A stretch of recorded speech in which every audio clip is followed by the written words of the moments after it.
Hello guys, अभी तक के कोर्स में मैंने आप लोगों को सिंगल वर्ब से सेंटेंस बनाना सिखाया। आज की क्लास में मैं आप लोगों को डबल वर्ब और ट्रिपल वर्ब से सेंटेंस कैसे बनाते हैं वो सिखाऊंगा। इंग्लिश स्पीकिंग कोर्स की ये वीडियो नंबर 31 है और इस कोर्स की सारी वीडियो आपको इस वीडियो के डिस्क्रिप्शन बॉक्स में मिल जाएगी। तो चलिए स्टार्ट करते हैं। मैं दीपक सिन्हा और आप लोग देख रहे हैं स्टडी नमः। अभी तक के कोर्स का ये फॉर्मूला आपके सामने है। जो पुराने स्टूडेंट्स हैं इस फॉर्मूले को अच्छे तरीके से जानते हैं कि मैंने कैसे स्टेप बाय स्टेप ये फॉर्मूला उन लोगों को करवाया है। और जो नए हैं प्लीज़ शुरुआत की वीडियो आप लोग देखो तो इस फॉर्मूले के बारे में आप अच्छे से समझ जाओगे। आज हम डबल वर्ब के बारे में बात कर रहे हैं। ध्यान से समझना, डबल वर्ब यानी कि ये रहा हमारा वर्ब। मैं यहाँ से सब्जेक्ट और वर्ब और ऑब्जेक्ट को बाहर निकाल देता हूँ आपको समझाने के लिए। वीडियो नंबर 30 में डबल ऑब्जेक्ट मैंने करवाए थे आपको, एक लिविंग ऑब्जेक्ट और एक नॉन लिविंग ऑब्जेक्ट आप लोगों को मैंने करवाया था, नॉन लिविंग ऑब्जेक्ट। आज मुझे कराना है आप लोगों को डबल वर्ब, यानी कि वर्ब 1 और वर्ब 2, यानी कि एक सेंटेंस में 2 वर्ब आएगी। तो उस टाइम हम क्या करते हैं, ठीक है। बस अब एक बात ये याद रखना कि 2 वर्ब को जॉइंट करने के लिए, 2 वर्ब्स को जॉइंट करने के लिए हम 2 का यूज करते हैं। किसका यूज करते हैं? 2 का यूज करते हैं। 2 वर्ब्स को जॉइंट करने के लिए हम 2 का यूज करते हैं। सेंटेंस से समझो। मैंने अभी एक सेंटेंस में सिर्फ सिंगल वर्ब लिखी है, जो हमने पीछे की वीडियोस में सीखा हुआ है। मैं खेलता हूँ, और इस वीडियो में हम सिर्फ वर्ब पे ही बात करेंगे। मैं खेलता हूँ, तो इसमें वर्ब क्या है? खेलना। आई प्ले, प्ले हमारा क्या है? वर्ब। इस सेंटेंस में सिर्फ एक ही वर्ब है। अब दूसरा वाला सेंटेंस देखो, ध्यान से देखना। मैं खेलना पसंद करता हूं। मैं खेलना पसंद करता हूं। तो खेलना इसमें पहली वर्ब और पसंद करना इसमें दूसरी वर्ब। समझ गए? खेलना इसमें पहली वर्ब और पसंद करना इसमें दूसरी। यानी कि जब हम हिंदी बोलते हैं और हिंदी बोलने में जो पहली वर्ब आती है वो हमारी पहली वर्ब होती है, और उसके बाद जो दूसरी वर्ब आती है तो वो हमारी दूसरी वर्ब होती है। और जब हम ऐसे सेंटेंस को इंग्लिश में ट्रांसलेट करते हैं तो इंग्लिश हमेशा उल्टी चलती है। आप लोगों को मैंने शुरुआत की वीडियोस में बताया हुआ है। तो पहले हम क्या लेंगे? सब्जेक्ट। सब्जेक्ट हमारा क्या है? आई। कंप्लीट। आगे बढ़े।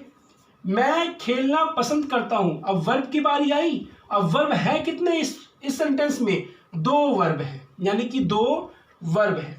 जो हमारा दूसरा वाला वर्ब है, यानी कि वर्ब नंबर 2, हिंदी के सेंटेंस में वर्ब नंबर 1 ये, और ये वर्ब नंबर 2। तो इस वर्ब नंबर 2 को हम पहले लिखेंगे, आई लाइक।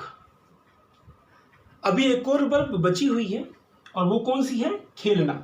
तो अब जब खेलना यानी कि प्ले हम जब इसमें लिखेंगे तो खेलने यानी प्ले से पहले हम 2 का यूज करेंगे और फिर लिखेंगे play. I like to play. I like to play. आशा करता हूं मेरी बात आप लोग समझ गए होंगे। अभी भी ना समझ में आए तो फिर से रिपीट कर देता हूं कि 2 वर्ब को जॉइंट करने के लिए हम 2 का यूज करते हैं। जब हिंदी का सेंटेंस बोला जाता है तो उस हिंदी के सेंटेंस में जो पहली वर्ब होती है वो हमारी पहली मानी जाती है, और उसके बाद जो दूसरी वर्ब आती है वो दूसरी मानी जाती है। तो हिंदी में ये सीरियल वाइज रहता है 1 2। लेकिन जब इंग्लिश में इसको ट्रांसलेट करते हैं, जो दूसरे नंबर की वर्ब होती है उसको हम पहले लिखते हैं, और पहली वर्ब को ऐड करने के लिए सेंटेंस में बीच में 2 का यूज करते हैं। ठीक है, और ज्यादा क्लियर हो जाएगा एग्जाम्पल नंबर 3 से, क्योंकि इसमें 3 वर्ब है। कितनी वर्ब? 3 वर्ब है। ध्यान से देखना। मैं गाना गाने की कोशिश करना चाहता हूं, यानी कि verb number 1, verb number 2, verb number 3। अब इसमें गाना, गाने, तो जो ये गाना है ना, ये हमारा ऑब्जेक्ट है। गाने यानी कि सिंग, ये हमारा वर्ब है। तो ये नंबर 1, नंबर 2, नंबर 3। अब हम सबसे पहले सब्जेक्ट लिखेंगे आई। अब इसमें कितनी वर्ब है? 1, 2, 3 वर्ब है।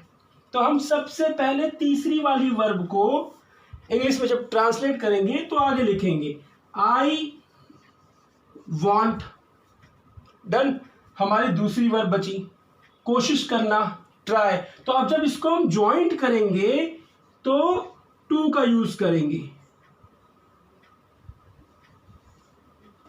आई वॉन्ट टू ट्राई। तो ये देखो दूसरी वर्ब भी आ गई। अब हमारे पास पहली वर्ब को भी ऐड करना है। तो फिर to sing a song, sing a song. देखो अगर मैं ऊपर वाले के फॉर्मूले को कहूं तो ये हो गया हमारा सब्जेक्ट और ये हो गया हमारा वर्ब और ये हो गया हमारा ऑब्जेक्ट। बात क्लियर हो गई होगी आप लोगों को कि हिंदी के सेंटेंस में चाहे 2 वर्ब आए या 3 वर्ब आए, जब हम उसको इंग्लिश में ट्रांसलेट करते हैं तो वो वर्ब्स उल्टी हो जाती हैं और जो सबसे लास्ट में वर्ब होती है, चाहे वर्ब नंबर 2 हो या वर्ब नंबर 3 हो, वो इंग्लिश में सबसे पहले आ जाती है। तो देखो अगर मैं कहूँ तो वर्ब नंबर 3 हमने पहले लिखी, फिर वर्ब नंबर 2 हमने लिखी, फिर वर्ब नंबर 1 हमने लिखा। इस तरीके से हमने अपने सेंटेंस को कंप्लीट कर दिया। बस छोटी सी बात यही याद रखनी है कि वर्ब को ऐड करने के लिए हम टू का यूज बीच में करते हैं। बात छोटी सी है लेकिन इम्पॉर्टेंट है। अब मैं इस कोर्स में आप लोगों को जब एग्जाम्पल दिया करूंगा, यानी कि आगे जब मैं टॉपिक्स कराऊंगा तो उसमें डबल वर्ब और ट्रिपल वर्ब को यूज करके आप लोगों को एग्जाम्पल दूंगा। इसलिए इसकी प्रैक्टिस अच्छे से करना। आगे आने वाली वीडियोस में मैं 30 या 40 सेंटेंस का एक प्रैक्टिस पेपर बनाऊंगा जिसमें डबल और ट्रिपल वर्ब होंगे। उसकी प्रैक्टिस आप लोग करना, क्योंकि जितनी प्रैक्टिस आप लोग करोगे उतना ही आप लोगों में इम्प्रूवमेंट होगा। आशा करता हूं कि आप लोग मेरी बात समझ गए होंगे। मैं यूट्यूब के साथ इंस्टा और फेसबुक पे भी हूं, आप लोग मुझे वहां पे भी फॉलो कर सकते हो। और जो इस कोर्स को कंप्लीट करना चाहता है, इस चैनल पर अभी न्यू है, उससे एक ही रिक्वेस्ट है, इस चैनल को सब्सक्राइब कर बेल आइकन को दबाकर ऑल नोटिफिकेशन को ऑन कर लें ताकि इस कोर्स की सारी वीडियोस उस तक पहुंच सके। तो मिलते हैं नेक्स्ट वीडियो में। अपना और अपने परिवार का ध्यान रखें। जय हिंद, जय भारत।